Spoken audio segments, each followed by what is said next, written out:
Ginahasa, pinatay at isinilid sa tangke ang bangkay. Yan ang malagim na sinapit ng isa nating kababayan sa Jordan. Ang suspect, menor de edad na anak ng katrabaho niya. Nasa frontline ng balitang yan, si Jenny Dongon, exclusive. Napapanood ko lang sa TV yung mga ganong istorya. Tapos, mangyayari para sa anak ko. Napaiyak na lang ang inang si Maria Lisa habang yakap-yakap ang larawan ng kanyang 34 anyos na anak na si Mary Grace. OFW sa Jordan si Mary Grace at 8 taon na namamasukan sa kanyang employer. 3 taon na nakalilipas nang huling nakauwi ng Pilipinas ang Pinay at magbabakasyon sana ulit sa Pampanga sa susunod na linggo. Ang hindi lubos akalain ni Maria Lisa, nakakahong iuuwi si Mary Grace at isa ng malamig na bangkay. Nakitang patay ang OFW sa basement ng bahay ng amo niya sa Jordan noong October 12.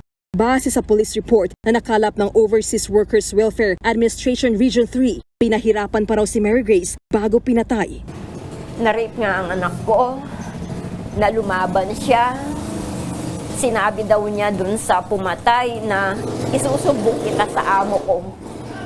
So, parang sinakal siya hanggang sa mamatay. Ang sabi dun sa police report, iniligay siya sa diesel tank.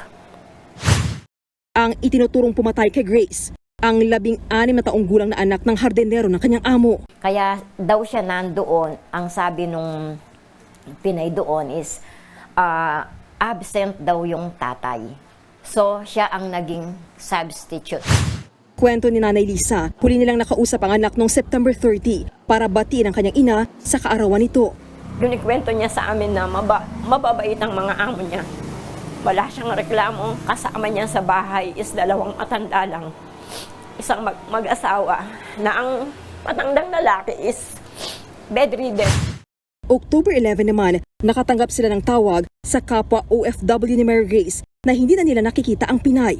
Doon na humingi ng tulong sa OWA si Nanay Lisa. Base sa CCTV sa loob ng bahay ng kanyang amo, huling nakita ang biktima kasama ang menor de edad na suspect. Ipinakausap namin si Nanay Lisa kay OWA Administrator Arnel Ignacio na ngayon ay nasa Riyadh, Saudi Arabia. Sabi ni Ignacio, sa October 21, nakatakdang iuwi ang bangkay ni Mary Grace sa Pilipinas. Kami na po ang bahala dyan. Pinaaresto na rin po natin yung gumawa yung karumal-dumal na krimen na yan. Sir, ano pong magiging parusa nun? For the moment po, nakakulong na, mag-trial yan sa prosecutor. Aabangan natin kasi ang problema natin, bata eh. Basta update namin yun.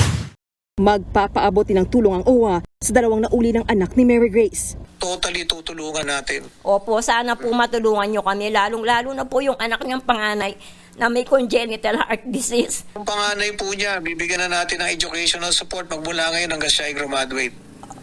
Salamat po, salamat po. Sa huli, may mensahe si Nanay Lisa sa menor de edad na pumatay sa kanyang anak. Kahit 10 bitay, hindi kayang bayaran ng buhay ng anak ko. Kung pwedeng akong pumatay sa kanya, gagawin ko. Nagbabalita mula sa Frontline, Jenny Dongon, News 5. Mga kapatid, Cheryl Cosim po. Iba na ang may alam at may pakialam sa panahon ngayon. Para sa tuloy-tuloy na balitaan sa Frontline, mag-follow at mag-subscribe sa social media pages ng News 5.